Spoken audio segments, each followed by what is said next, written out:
அனைவருக்கும் வணக்கம். உங்கள் அனைவரையும் தஞ்சை சமையலறையில் சந்திப்பதில் மிக்க மகிழ்ச்சி. இன்றைக்கி நம்ம எந்த பிரியாணிக்குனாலும் தால்ச்சா எப்படி செய்கிறதுன்றதை பார்க்கலாம். இது மட்டன், சிக்கன் எல்லா பிரியாணிக்கும் சூட் ஆகும். ஆனால் நமக்கு ஒருத்தருக்கு 2 பேருக்கு செஞ்சு பழக்கம். ஒரு 10 பேருக்கு செய்கிறதுன்னு நமக்கு மெஷர்மெண்ட் தெரியாது. அதை இன்றைக்கி நம்ம வீடியோவில் பார்க்கலாம். அதுக்கு முன்னாடி நம்ம சேனலை சப்ஸ்கிரைப் பண்ணாதவங்க சப்ஸ்கிரைப் பண்ணிக்கோங்க. வாங்க வீடியோக்குள்ளே போகலாம். துவரப்பருப்பு நான் இதால் 1.5 ஆளாக்கு எடுத்துக்கிறேன். இது 150லேருந்து 200 கிராம் கிட்ட இருக்கும்.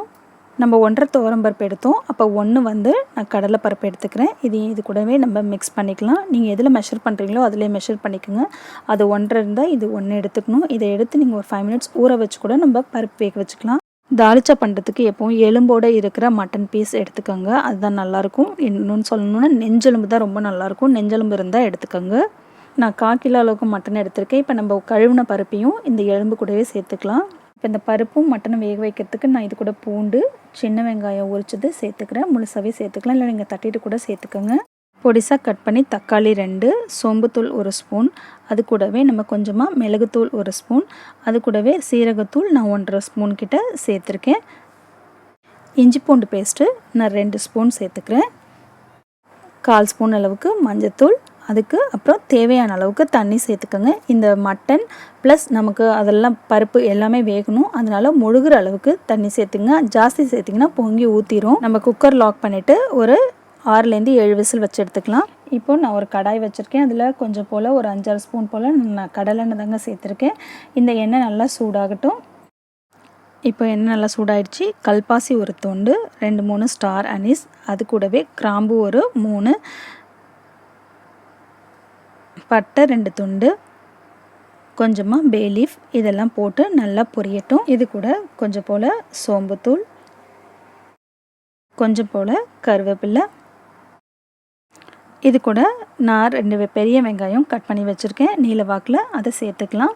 அது கூடவே 2 ஸ்பூன் அளவுக்கு இஞ்சி பூண்டு பேஸ்ட்டு சேர்த்துக்கோங்க. நம்ம ஏற்கனவே மட்டன் வேக வைக்கும் போதும் சேர்த்துருக்கோம். இப்போ வதக்கும் போது இந்த வாசனைக்காக சேர்த்துக்கோங்க. சேர்த்து நல்லா வதக்கி விட்டுடலாம். நம்ம காயெல்லாம் வேக வைக்க போகிறோம். அதுக்கு தகுந்தாப்பில் தண்ணி ஊற்றிக்கோங்க. உங்களுக்கு எவ்வளோ தண்ணி வேணுமோ திட்டமாக தண்ணி வச்சுக்கோங்க. வச்சதுக்கப்புறம் இது நல்லா கொதி வரட்டும். ஒரு மூடி போட்டு மூடி வச்சுருங்க. தண்ணி நல்லா கொதி வந்துருச்சு. இதை நான் சிம்மில் வச்சுருக்கேன். இப்போ இது கூட காயெல்லாம் சேர்க்க போகிறேன். இது கூட 2 பச்சை மிளகா, அப்புறம் வாழைக்காய். நான் எல்லா காயும் மொத்தமாக அரிஞ்சு தண்ணியில் போட்டிருக்கேங்க. அதனால் 2 பீஸ் தான் இதில் காட்டியிருக்கேன். வாழைக்காய் அந்த மாதிரி நீட்டை வாக்கில் கட் பண்ணியிருக்கேன். ஸோ இது கூட போட்டுக்கலாம். இது கூடவே கத்திரிக்காய், உருளைக்கிழங்கு,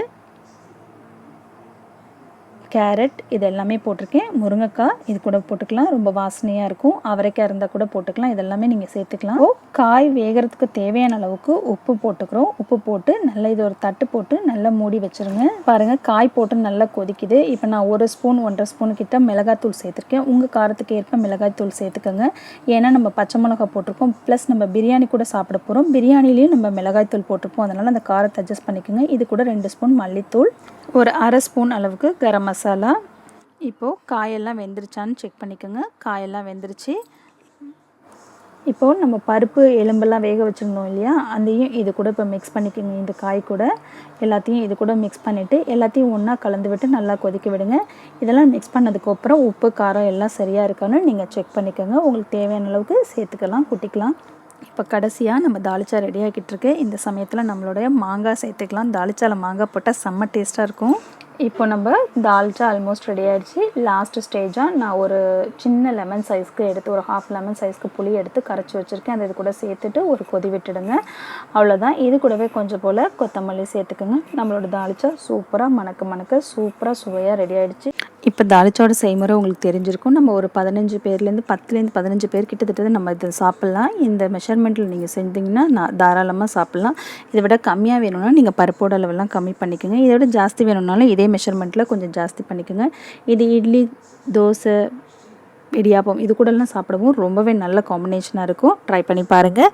பிடிச்சிருந்துச்சுன்னா லைக் பண்ணுங்கள், ஷேர் பண்ணுங்கள், கமெண்ட் பண்ணுங்கள். சப்ஸ்கிரைப் பண்ணாதவங்க சப்ஸ்கிரைப் பண்ணிக்கோங்க. உடனுக்குடன் வீடியோக்களை தெரிந்து கொள்ள பெல் பட்டனை ப்ரெஸ் பண்ணுங்கள். நன்றி.